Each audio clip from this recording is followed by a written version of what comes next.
If God is good, then God is cruel. Take back the world you've granted the fool, and salvage the land that is best, without man and all his greed.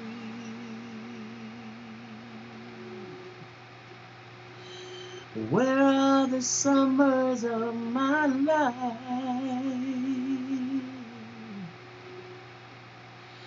Have the seasons all gone cold? And where are the lovers of this life? Who's put the fires out in our souls? Whoa, whoa,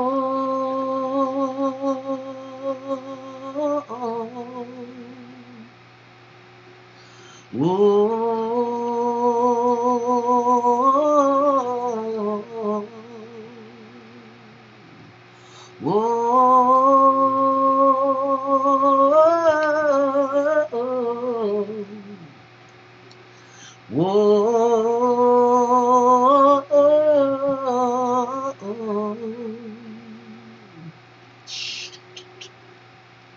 Where are the summers of my life? Have the seasons all gone cold? Where are the lovers of this life? Who's put the fires out in our souls? Mm-hmm.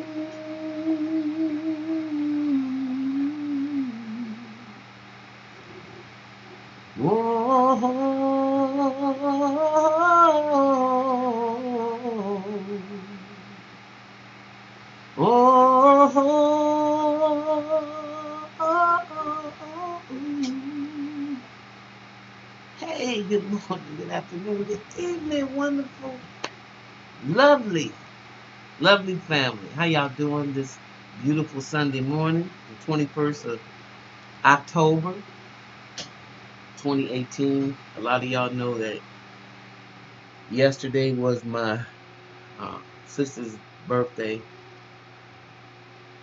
She made her transition last year on the 20th of September, and I just feel her surrounding me, and I want to acknowledge her presence, and I also want to also authenticate my love for her.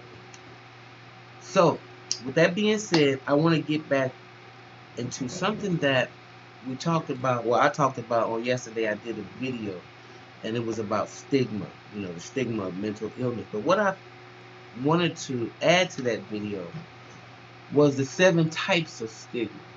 Because we can say stigma, stigma, stigma, but there's different types of stigmas, and I think this is important because there's 7 types of stigmas that you find permeate your rejection.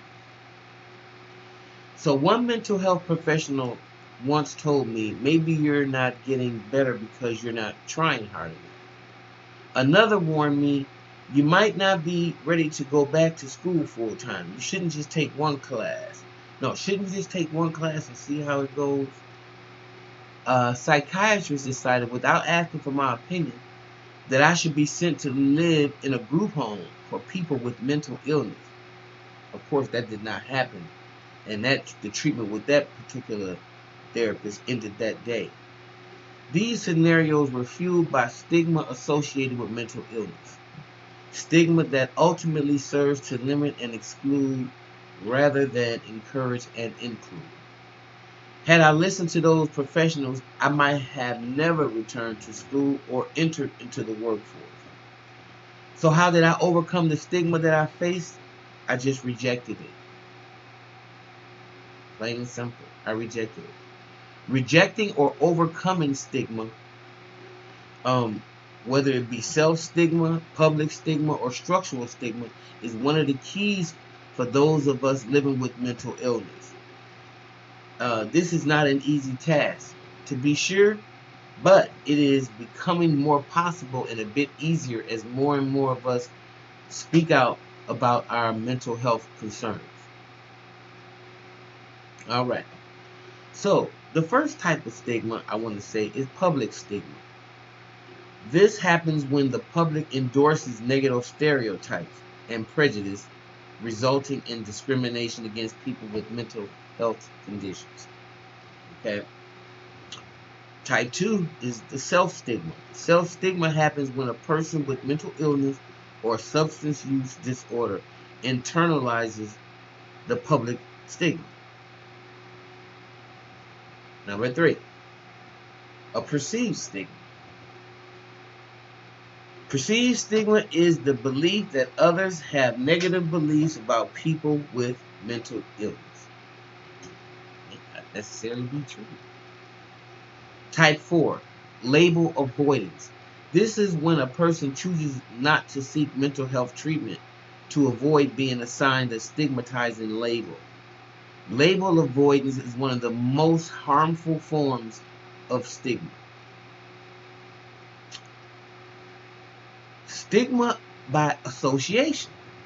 Stigma by association occurs when the effects of stigma are extended to someone linked to a person with mental illness or mental difficulty.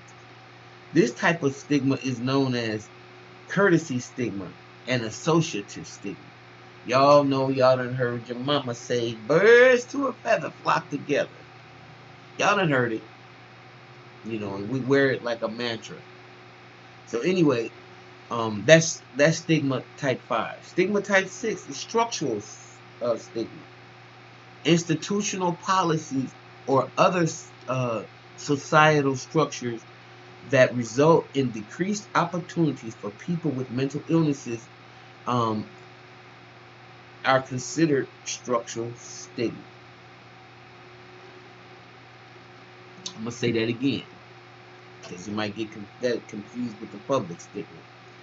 Institutional policies or other societal structures that result in decreased opportunities for people with mental illness are considered structural stigma. Okay? And type 7 is a health practitioner stigma.